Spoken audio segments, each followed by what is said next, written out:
menginformasikan terkait dengan langkah-langkah penyidikan yang sudah dilakukan oleh jajaran oleh NTT, oleh tim yang sudah dibentuk oleh Bapak Kapolda, bagian gabungan dari Dinas Hukum, oleh Tukang Kota dan oleh Awal.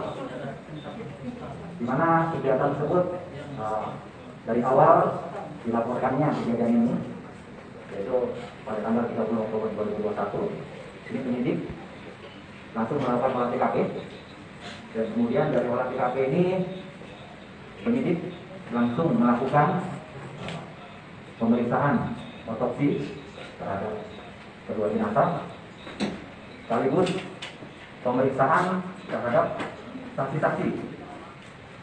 Demikian juga untuk mengetahui identitas tersebut, penyidik melakukan pemeriksaan DNA. Dan telah saya sampaikan bahwa pada tanggal 24 November penyidik sudah mampu menentukan identitas daripada jenazah yang ditemukan di TKP tersebut. Selanjutnya, sampai dengan hari ini, saksi yang sudah diperiksa adalah sebanyak 25 saksi, di mana apabila saat itu tersangka ini kita periksa masih sebagai saksi, dan sekarang sudah ditentukan sebagai tersangka. Kemudian barang bukti yang disita adalah sebanyak 34 item, ya. Dari alat bukti yang sudah diperoleh dan dikumpulkan oleh penyidik, maka pada tanggal 1 Desember 2021 penyidik melakukan gelar perkara, dan kemudian saat itu dari hasil gelar perkara tersebut ditetapkan seorang tersangka. Dan kemudian pada tanggal 2 Desember 2021 berdasarkan surat perintah penetapan garing 58 12 Romawi 2021 di Treskrimum tanggal 2 Desember 2021, maka status RB yang tadinya diperiksa sebagai saksi ditetapkan sebagai tersangka. Dan kemudian setelah keluarnya surat penetapan tersangka tersebut, dikeluarkan juga surat perintah penangkapan. Berdasarkan surat perintah penangkapan 49 12 Romawi 2021 di Treskrimum tanggal 2 Desember 2021. Setelah dikeluarkannya surat perintah penangkapan dan penyidik akan melakukan penangkapan, jadi saat itu penyidik sudah melakukan monitoring di kediaman atau di tempat di mana saudara RB ini berada. Tapi kemudian ternyata berdasarkan hasil keterangan yang dia sampaikan depan penyidik, dia merasa gelisah, tidak bisa tidur, dan merasa dirinya tidak tenang. Sehingga kemudian tanggal itu juga sekitar pukul 12.00 WITA yang bersangkutan datang secara sukarela ke kantor di Treskrimum Polda NTT dengan didampingi keluarganya. Jadi perlu saya tekankan rekan-rekan bahwa penyidik sudah menetapkan sejak tanggal 1, ya, kemudian tanggal 2 sudah ditetapkan, dikeluarkan surat penetapan, dan kemudian tanggal 2 tersebut juga dikeluarkan surat perintah penangkapan. Dan siang harinya tersangka RB ini secara sukarela mendatangi kantor Direktorat Reserse Kriminal Umum Polda NTT. Berdasarkan hasil pemeriksaan terhadap tersangka RB ini, diperoleh keterangan bahwa saudara RB patut diduga keras melakukan tindak pidana pembunuhan terhadap kedua jenazah, terhadap kasus, ya, dugaan pembunuhan ini. Kemudian telah ditetapkan sebagai tersangka, maka berdasarkan alat bukti dan hasil pemeriksaan tersebut, pada tanggal 3 Desember 2021 dikeluarkan surat penahanan dan terhadap saudara RB dilakukan penahanan sejak tanggal 3 Desember 2021. Rekan-rekan, perlu saya sampaikan bahwa proses penentuan tersangka dan penangkapan serta penahanan terhadap tersangka ini dilakukan berdasarkan alat bukti yang sudah ditemukan dan dikumpulkan oleh penyidik, termasuk dalam menentukan identitas daripada korban. Ini penyidik melakukan langkah-langkah scientific crime investigation. Jadi bukan semata-mata hanya keterangan dari atau pengakuan dari tersangka. Karena pengakuan tersangka ini kita abaikan. Tetapi apa yang disampaikan oleh tersangka ini dikuatkan dengan alat-alat bukti lain yang valid dan tidak terbantahkan sebagaimana diatur di dalam pasal 184 KUHP. Saya berikan contoh. Pada awalnya korban ini tidak diketahui identitasnya karena dalam kondisi rusak. Dan di TKP penyidik sudah menemukan beberapa barang bukti berupa pakaian yang digunakan oleh yang diketahui masyarakat umum bahwa itu digunakan oleh korban. Dan ini juga sudah diketahui oleh penyidik.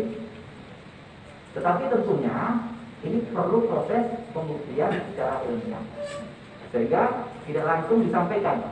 Tetapi supaya lebih akurat, maka kita menunggu hasil pemeriksaan secara laboratorium. Dari barang bukti yang ada, dari pemeriksaan forensik, otopsi, dari keterangan saksi-saksi, termasuk pemeriksaan DNA, maka barulah penyidik dapat menyampaikan dan menentukan siapa identitas daripada kedua korban tersebut. Tentunya dalam proses ini penyidik tidak hanya kemudian berpuas diri, tetapi masih tetap terus melakukan cross check antara keterangan dari tersangka dan alat-alat bukti yang sudah dimiliki oleh penyidik. Ini sebagai bentuk bahwa proses pembuktiannya ini tidak hanya berdasarkan apa yang disampaikan oleh tersangka, tetapi betul-betul berdasarkan alat bukti yang valid, ya, kemudian dapat dibuktikan secara ilmiah. Selanjutnya,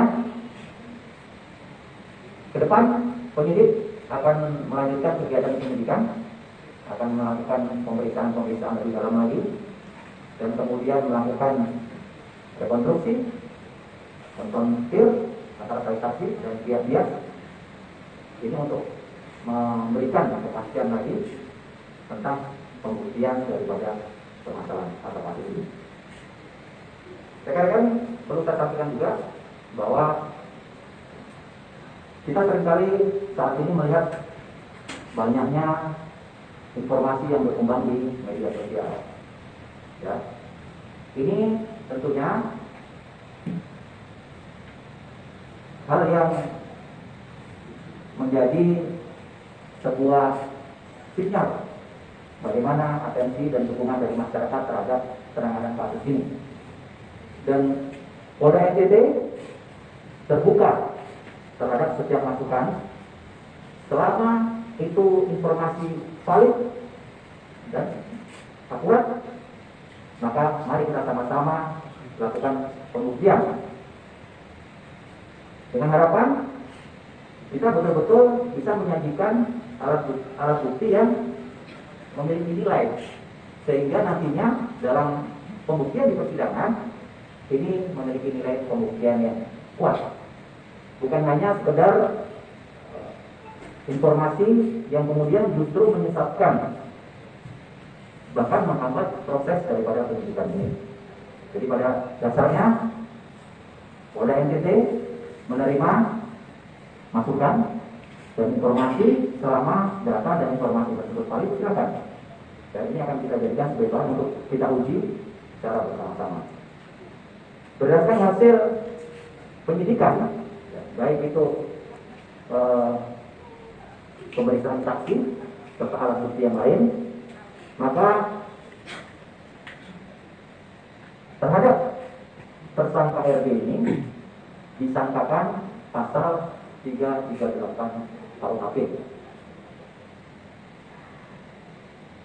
Saat ini tersangka RB sudah ditahan di rumah tahanan Polda NTT sambil menunggu kelengkapan dari berkas perkara dan melengkapi proses-proses selanjutnya dalam rangka pendalaman kasus ini, sehingga kasus ini dapat kita ungkap secara tuntas. Saya rasa itu yang perlu saya sampaikan. Kami ada Ya. Ya, baik.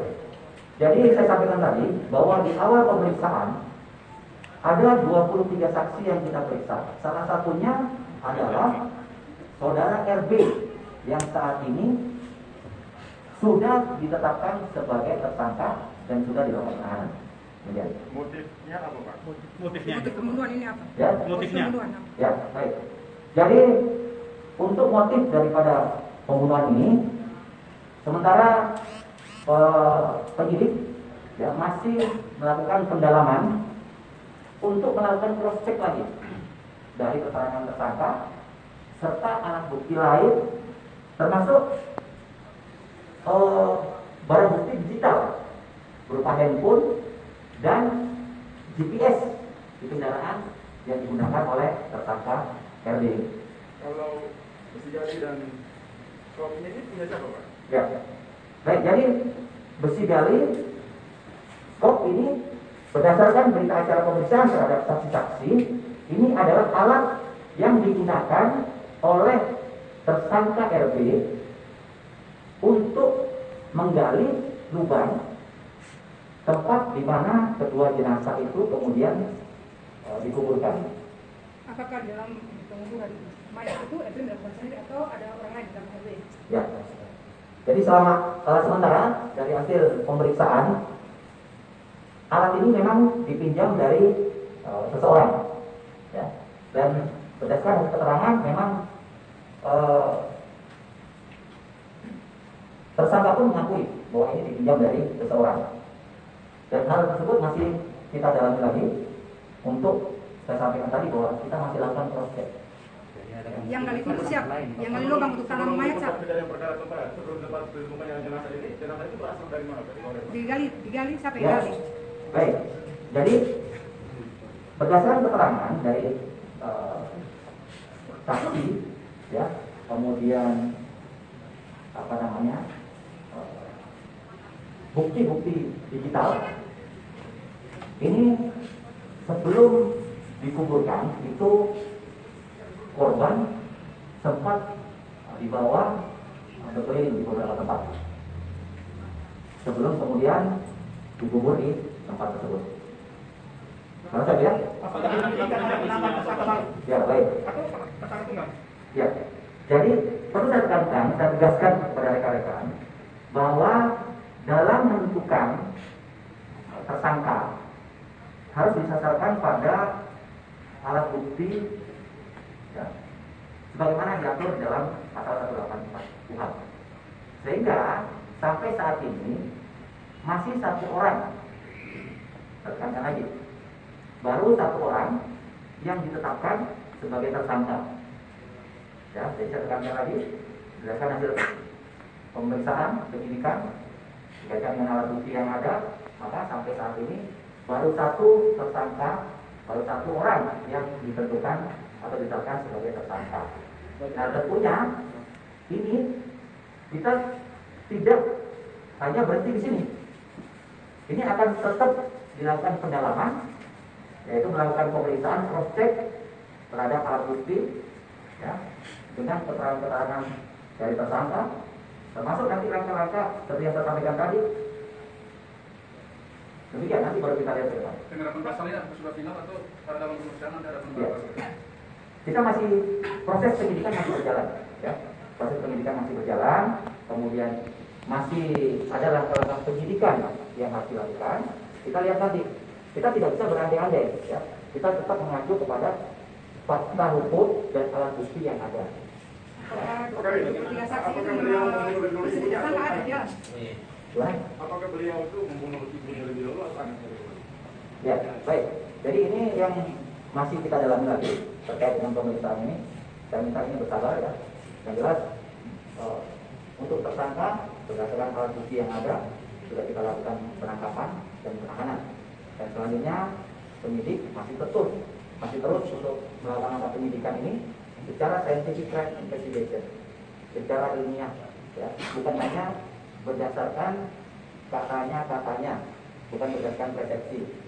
Jadi saya juga mengimbau kepada masyarakat, kalau memang ada informasi yang valid dan akurat, silakan disampaikan. Kami menerima itu untuk kita buktikan bersama-sama. Tidak perlu kemudian menyampaikan pernyataan-pernyataan yang justru ini malah menyesatkan nantinya. Ya, tidak dibuktikan secara ilmiah, hanya mencocok-cocokkan, hanya memperkirakan saja. Dan saja ya. Tiga saksi itu nama tersangka ada. Gimana? Bagaimana salahnya hadis korban? Nah, iya. Sementara ini berdasarkan hasil otopsi ini ada kondisi mati lemas, ya, mati lemas. Dan ada indikasi pembunuhan, gitu. Ya, jadi itu berdasarkan hasil pemeriksaan otopsi forensik. Apa ya?